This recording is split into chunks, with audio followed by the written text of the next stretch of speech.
ಟಿವಿ5 ನಿರಂತರ ವರದಿಗೆ ತಕ್ಕ ಪರಿಶ್ರಮ ಸಿಕ್ಕಿದೆ ನೋಡಿ. ಕಾರ್ಕಳದ ಪರಶುರಾಮ ಥೀಮ್ ಪಾರ್ಕ್ ಹಗರಣ ಈಗ ಸಿಐಡಿಗೆ ಹಸ್ತಾಂತರವಾಗಿದೆ.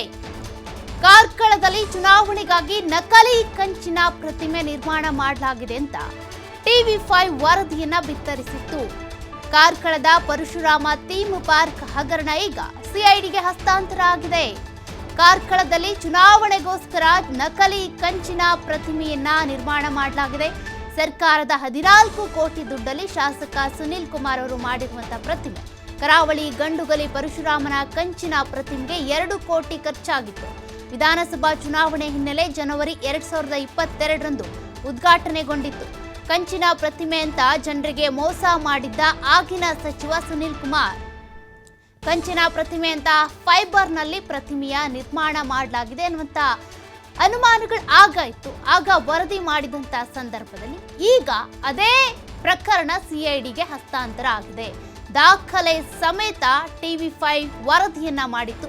ಪರಶುರಾಮನನ್ನ ಉಳಿಸಿ ಅನ್ನೋ ಅಭಿಯಾನವನ್ನೇ ನಡೆಸಿತ್ತು ಟಿವಿ5ನ ನಿರಂತರ ವರದಿಗೆ ಈಗ ಪರಿಶ್ರಮಕ್ಕೆ ಈಗ ಪ್ರತಿಫಲ ಸಿಕ್ಕಂತಾಗಿದೆ. ಕಾರ್ಕಳದಲ್ಲಿ ಇರುವಂತಹ ಈ ಪರಶುರಾಮನ ಕಂಚಿನ ಪ್ರತಿಮೆ ಅಂತ ಹೇಳಲಾಗ್ತಾ ಇತ್ತಲ್ಲ, ಅಲ್ಲಿಂದ ಕೂಡ ಒಂದಷ್ಟು ಜನರಿಗೆ ಅನುಮಾನ ಇತ್ತು ಇದು ಕಂಚಿನ ಪ್ರತಿಮೆ ಅಲ್ಲ ಅಂತ. ಆದ್ರೆ ಒಂದಷ್ಟು ಸಾಕ್ಷ್ಯಾಧಾರಗಳು ಬೇಕಲ್ಲ ಏನೇ ಆದ್ರೂ ಕಾನೂನಿಗೆ. ಹಾಗಾಗಿ ಕರಾವಳಿ ಗಂಡುಗಲಿ ಪರಶುರಾಮನ ಕಂಚಿನ ಪ್ರತಿಮೆ 2 ಕೋಟಿಗೆ ಇಲ್ಲಿ ನಿರ್ಮಾಣ ಆಗಿದ್ಯಾ, ನಿಜಕ್ಕೂ ಕೂಡ ಕಂಚಿನ ಪ್ರತಿಮೆನಾ ಅಂತ ರಿಯಾಲಿಟಿ ಚೆಕ್ ಮಾಡಿದಂತ ಸಂದರ್ಭದಲ್ಲಿ ಟಿವಿ5 ಪದೇ ವರದಿಯನ್ನು ಕೂಡ ಬಿತ್ತರಿಸ್ತಾ ಇತ್ತು. ಅದಾದ ಬಳಿಕ ಈಗ ಸಿಎಂ ಸಿದ್ದರಾಮಯ್ಯನವರು ಈ ಪ್ರಕರಣವನ್ನ ಸಿಐಡಿಗೆ ಹಸ್ತಾಂತರ ಮಾಡಿದ್ದಾರೆ. ಇದರ ಬಗ್ಗೆ ತನಿಖೆ ಆಗಬೇಕು, ಫೈಬರ್ನದ್ದು ಅಂತ ನಾವು ಕೂಡ ತೋರಿಸಿದ್ವಿ ದೃಶ್ಯಗಳಲ್ಲಿ.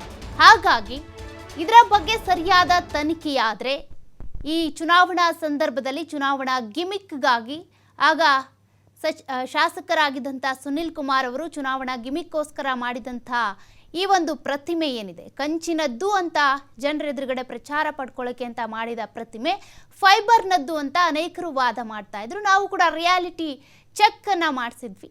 ಶಿಥಿಲಗೊಂಡಂಥ ಕಂಚಿನ ಪ್ರತಿಮೆಯನ್ನು ನೀವು ಒಂದು ಕಡೆ ನೋಡ್ತಾ ಇದ್ದೀರಾ, ಅದೇ ರೀತಿಯಾಗಿ ಇನ್ನೊಂದು ಕಡೆ ದೃಶ್ಯಗಳಲ್ಲಿ ನೋಡ್ತಾ ಇದ್ದೀರಾ. ಸಿಐಡಿಗೆ ಈಗ ಈ ಒಂದು ಪ್ರಕರಣ ಹಸ್ತಾಂತರಗೊಂಡಿದೆ.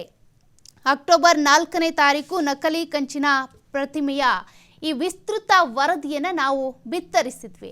ಸರ್ಕಾರದ ದುಡ್ಡಲ್ಲಿ ಪಾರ್ಕ್ ಅನ್ನ ನಿರ್ಮಿಸಿ ಶಾಸಕ ಸುನಿಲ್ ಕುಮಾರ್ ಅವರು ಬಿಟ್ಟಿ ಪ್ರಚಾರವನ್ನ ತೆಗೆದುಕೊಂಡಿದ್ರು. ಹಾಗಾಗಿನೇ ಇದು ಫೈಬರ್ನದ್ದು ಅಂತ ಅಲ್ಲಿ ನೋಡ್ತಾ ಇದ್ದೀರಾ ದೃಶ್ಯಾವಳಿಗಳಲ್ಲಿ. ಸುತ್ತಿಗೆಯನ್ನ ಹಿಡ್ಕೊಂಡು ಆ ಪ್ರತಿಮೆ ಏನಿದೆ ಅದಕ್ಕೆ ಏಟನ್ನ ಕೊಡ್ತಿದ್ದಾರೆ.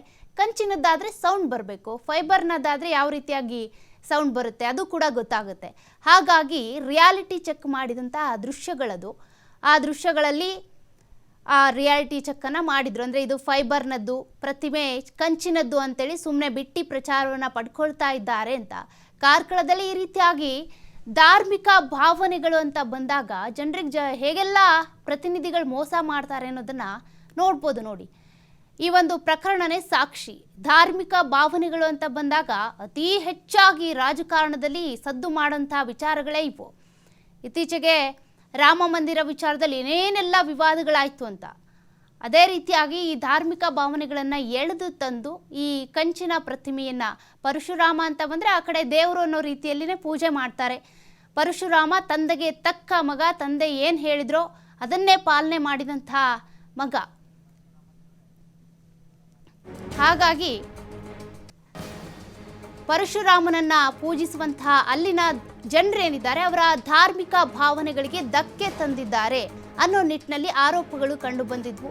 ಪರಶುರಾಮ ತಂದೆಯ ಮಾತನ್ನ ಕೇಳಿ ರೇಣುಕಾದೇವಿಯ ಕತ್ತನ್ನೇ ಕೊಡಲಿಯಿಂದ ಶಿರಚ್ಛೇದವನ್ನ ಮಾಡಿದ್ರು. ಅಂದ್ರೆ ತಂದೆಯ ಮಾತಿಗೆ ತಕ್ಕಂತೆ ನಡ್ಕೊಂಡಂತಹ ಮಗ.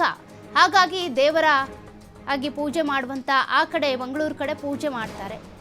ಆದರೆ ಪರಶುರಾಮನ ಹೆಸರಿನಲ್ಲಿ ಇಲ್ಲಿ ಜನರಿಗೆ ದೋಖಾ ಮಾಡಿದ್ದಾರೆ ನೋಡಿ. ಕಂಚಿನ ಪ್ರತಿಮೆ ಅಂತ ಕಂಚಿನ ಪ್ರತಿಮೆಯನ್ನ ನಿರ್ಮಾಣ ಮಾಡಿದ್ದಾರೆ ಅಂತ ಅಂದರೆ ಪರಶುರಾಮನನ್ನ ಪೂಜೆ ಮಾಡುವಂಥ ಮತದಾರರೇನಿದ್ದಾರೆ, ಜನರೇನಿದ್ದಾರೆ ತಮ್ಮತ್ತ ಬರ್ತಾರೆ, ಮತ ಹಾಕ್ತಾರೆ ಅನ್ನುವಂಥ ಕಾರಣಕ್ಕೆ. ಆದರೆ ಇಲ್ಲಿ ಆಗಿದ್ದೇ ಬೇರೆ, ಉಲ್ಟಾ ಹೊಡಿತು ಅದು ಪ್ರಕರಣ. ಫೈಬರ್ನದ್ದು ಅನ್ನೋದು ಈಗ ಗೊತ್ತಾಗ್ಬಿಟ್ಟಿದೆ. ಏನು ಮಾಡ್ತಾರೆ ಮುಂದೆ?